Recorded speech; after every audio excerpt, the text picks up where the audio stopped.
Mart, mina pole vaatanud õudusfilme kunagi. Ma ei ole isegi seda filmi vaatanud, kust ma ise pärit olen.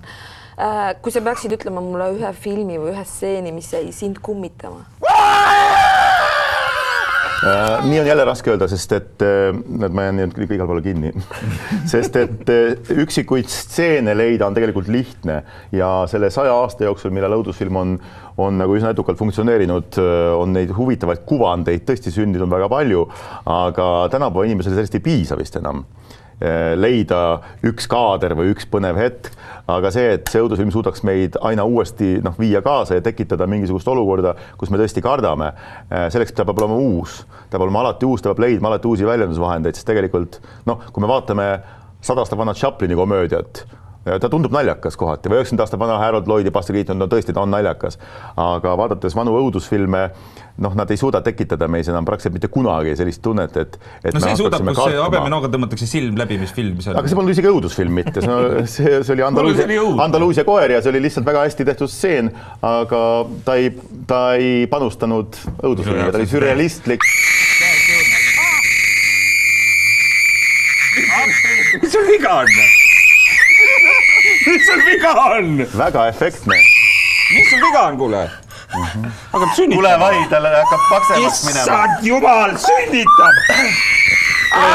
Kuulge, see on päris rõve. Õnneks on stuudios meedikud. Nii, sünnitab. Ole hea.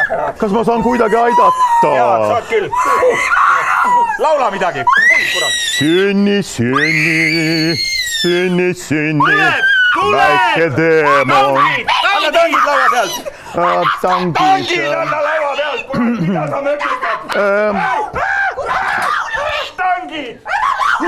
Ma arvan, et need oleksid või siis... Juba kiiresti jääb. See on meie esimene laps. No tere. Tulles tagasi teema juurde, võib ka kindlasti öelda, et õudusfilmil on ju ka oma... Võtame siit, siis ta ei jää su figuuri rikkuma. See ka, jah. Tere tulemast siia ilma, väike teemon. Anna issi kätte. Õudusfilm on ju ka kahtlemata nagu...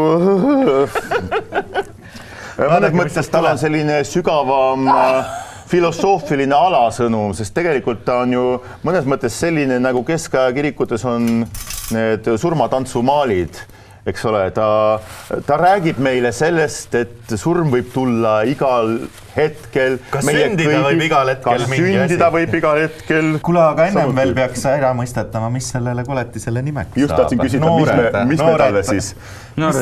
Muuseas täitsa nagu, ütleme, sinu keha ja sinu vea. Mina leian, et ta võiks olla näiteks õie. Õie?